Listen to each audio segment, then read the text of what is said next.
अस्सलाम वालेकुम guys, welcome to my channel and I am back with my new video. तो खैर, Pakistan versus England कौन देख रहा है? आप लोग देख रहे हैं? मुझे नहीं लगता कि कोई पाकिस्तान वर्सेस इंग्लैंड का मैच देख रहा है, बिकॉज उससे ज़्यादा interesting match Australia versus West Indies का चल रहा है पर्थ में। मतलब क्या टेस्ट मैच चल रहा है, आप लोग देख रहे हो या नहीं देख रहे? आप लोग देखें और फिर आप लोगों को पता चलेगा कि पाकिस्तान वर्सेस इंग्लैंड के मैच की, ग्राउंड की कितनी क्या क्वालिटी है।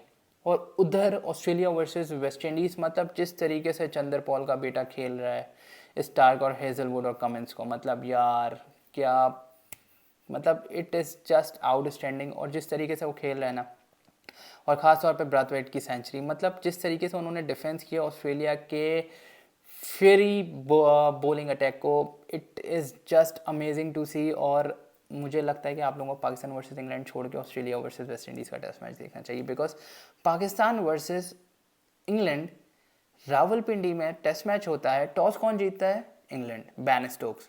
और क्या करता है इस पिच पे, इस हाईवे पे? क्या करता है वो? बैटिंग करता है, बॉलिंग करता है। उसको पता है कि मुझे भी इतने रन पड़ने हैं जितने उन्होंने बनाए। लेकिन मैं यहाँ कुछ टेक्निकल बातें करूँगा। सबसे पहले मैं ये बात करूँगा कि देखें, उन्होंने टॉस जीता, बैटिंग की, आपने 4 डेब्यू कराए, 4 डेब्यू। नसीम शाह, मोहम्मद अली, हारिस रऊफ़ और उसके बाद जाहिद महमूद। यार मतलब आप पहला टेस्ट मैच खेल रहे हो इंग्लैंड के खिलाफ और उसमें आप 4 डेब्यू करा देते हो, मतलब क्या कोई सेंस है? और अगर डेब्यू यही सोच के कराते हो मोहम्मद अली को कि उसकी परफॉर्मेंस कायद आज़म ट्रॉफी में was brilliant and all that thing, तो फिर अबरार अहमद ने क्या बिगाड़ा है भाई आपका? उसको भी उसी बेसिस पे खिलाते हैं आप। लेकिन नहीं, आपने जाहिद महमूद को डेब्यू कराना ज़रूरी समझा उसके ऊपर। भाई अगर आपकी यही पॉलिसी है, मतलब ये डुअल पॉलिसी है ना, अगर आपकी यही पॉलिसी है कि मोहम्मद अली ने बहुत अच्छा कायद आज़म ट्रॉफी में बॉलिंग की और उसकी बहुत बेतहाशा विकेट्स हैं, तो भाई Abrar Ahmed was a best bowler of the tournament. उसको किस बेसिस पे फिर आपने डेब्यू नहीं कराया? जाहिद महमूद को आपने डेब्यू कराया किस बेसिस पे? उसकी रीसेंट फॉर्म तो लगी हुई है अबरार अहमद की, आपने उसको नहीं खिलाया। और जाहिद महमूद ने क्या किया यार? मतलब आप कहते हो ना कि अच्छी बॉलिंग कर रहे हो और आपको मार पड़ रही हो ना, समझ आती है। यार जाहिद महमूद ने जितने रन दिए अपने डेब्यू पे, ये रिकॉर्ड भी बन चुका है, आप लोगों को पता ही होगा। इतने रन किसी ने नहीं दिए आज तक। और भाई वो जिस तरीके की मतलब इतनी back of the line bowling कर रहा था, मतलब यार आप इतनी शॉर्ट बॉलिंग करते हो एज अ स्पिनर, तो वो तो मारेंगे ही आपको। आपने इंग्लैंड के जो चारों बैट्समैन हैं जिन्होंने सेंचुरीज की, आपने उनके स्ट्राइक रेट्स देखे हैं? मतलब वो 100 से ऊपर उनके स्ट्राइक रेट्स हैं। और मतलब वो इस तरीके से खेल रहे थे भाई कि इट इज़ जस्ट उनके लिए कोई डोमेस्टिक का मैच था। और जिस तरीके की पिच थी, उसके बाद रमीज़ राजा भाई आते हैं, वो बहुत ज़्यादा स्क्रीन पे आने के लिए सब कुछ कि भाई कि एक ऐसी पिच बनाई है आप लोगों ने, ऐसी पिच नहीं बनानी चाहिए थी आप लोगों को। भाई इंडिया का कोई भी मैच होता है उनके ग्राउंड पे, वो अपने हिसाब की पिच बनाते हैं।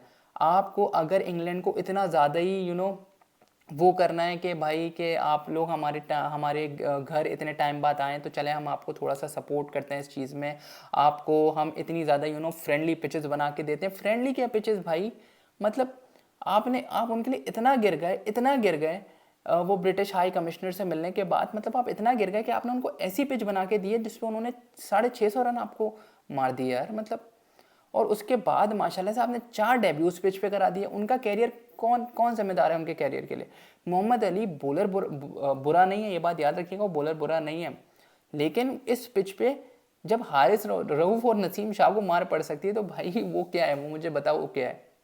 उसको आपने इतने रन बढ़ा दिया। अब उसका कॉन्फिडेंस जो कायद आज़म ट्रॉफी के बाद वो आया था, बंदा सोच के यार कि मैं अब ना, मतलब मैं विकेट्स स्टंप्स उड़ा दूंगा, मतलब उसको तो आपने कुट लगवा दी सही किस्म की इस पिच के ऊपर। और फिर आप एक्सपेक्ट करते हो यार कि हमारी टीम में अच्छी ऐसा टैलेंट क्यों नहीं आ रहा, कुछ नहीं आ रहा। भाई आप उनको डेब्यू गलत टाइम पे कराते हो। क्या सोच के आप डेब्यू कराए मोहम्मद अली को यार? आप लोगों को समझ आ रही है कोई? तो आप लोग प्लीज़ मुझे कमेंट सेक्शन में बताइएगा कि इन्होंने क्या सोच के इस पिच के ऊपर मोहम्मद अली को डेब्यू कराया।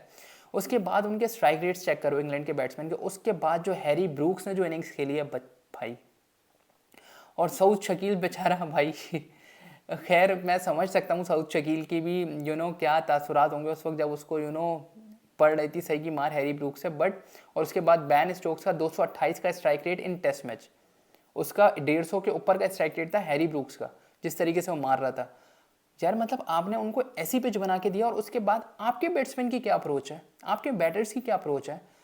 अब्दुल्ला शफीक ने ब्रिलियंट इनिंग्स खेली है एज अगर मैं उसकी टेक्निकल एबिलिटीज़ की बात करूं, ब्रिलियंट इनिंग्स, बट जब आपको पता चल गया 650 रन बोर्ड पे लगा हुआ है, अब रोकते रहो भाई, रोकते रहो रोकते रहो रोकते रहो, सो जाओ सो जाओ, इस पिच पे सो जाओ।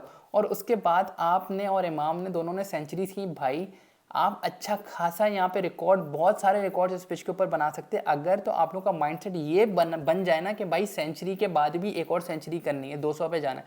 आप लोग 100 के बाद आउट ही हो जाते हो भाई, हर बैट्समैन को देखो 100 के बाद आउट।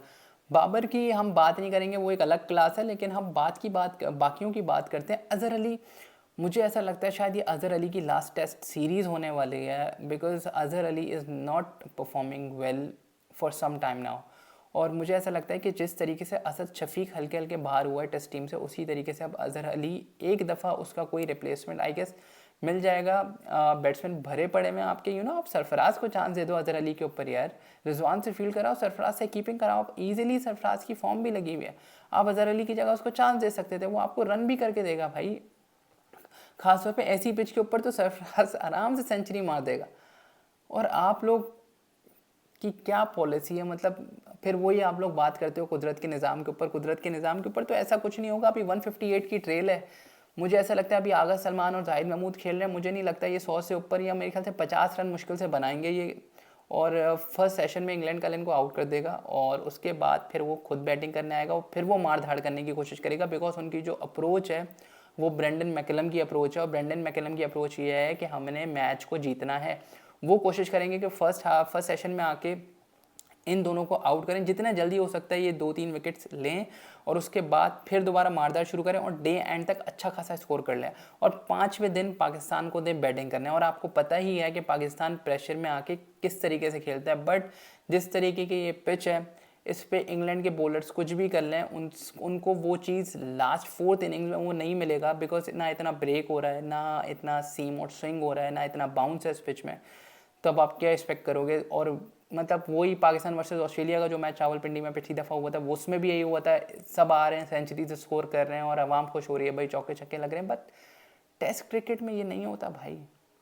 टेस्ट क्रिकेट में बॉलर्स अपनी टफनेस शो करते हैं, बैट्समैन अपनी टफनेस शो करते हैं।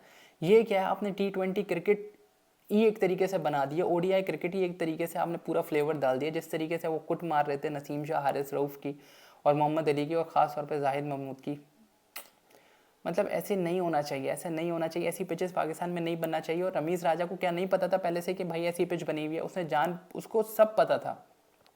ऐसा हो नहीं सकता उसको पता ना हो। क्यूरेटर्स ने, बिकॉज जिनका होम ग्राउंड होता है उनको तो पता होता है, वो अपने हिसाब के पिच बनाते हैं भाई। और आप मीडिया के सामने आके बोल रहे हो यार कि ये ऐसी एम्बेरसिंग मोमेंट और एम्बेरसिंग पिच है हमारे लिए, और हम मतलब हमारा जो, जैसे कि मैं चेयरमैन हुआ, मैं क्रिकेटर हूँ, उसके बाद भी अगर ऐसी पिच मिलेगी तो भाई आपको सब पता था, आपको सब कुछ पता था। ऐसा हो ही नहीं सकता। इंडियन सॉइल पे जब भी कोई मैच होता है, उनके वो स्पिनिंग विकेट बनाते हैं, वो अपने हिसाब की विकेट बनाते हैं।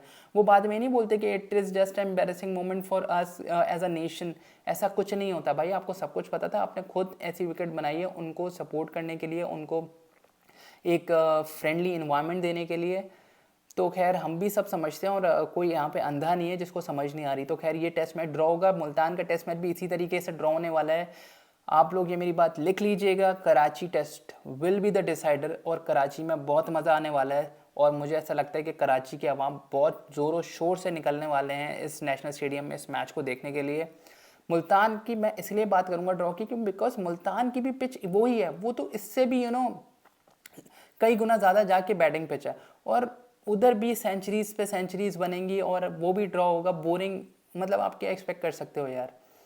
कराची में क्योंकि फास्ट बॉलर्स को थोड़ा सा बाउंस मिलेगा, सुबह थोड़ा बॉल हिलता है तो देखने में मज़ा आएगा, और Karachi will be the decider. तो खैर अब हम देखते हैं कि पाकिस्तान वर्सेस इंग्लैंड की जो सीरीज़ है वो 1-0 होगी। ये definitely, I am definitely sure वो 1-0 होगी, लेकिन वो 1-0 किस साइड पे होगी ये हम सबको खैर देखना पड़ेगा। तो खैर अपना ख्याल रखिएगा, अल्लाह हाफ़िज़।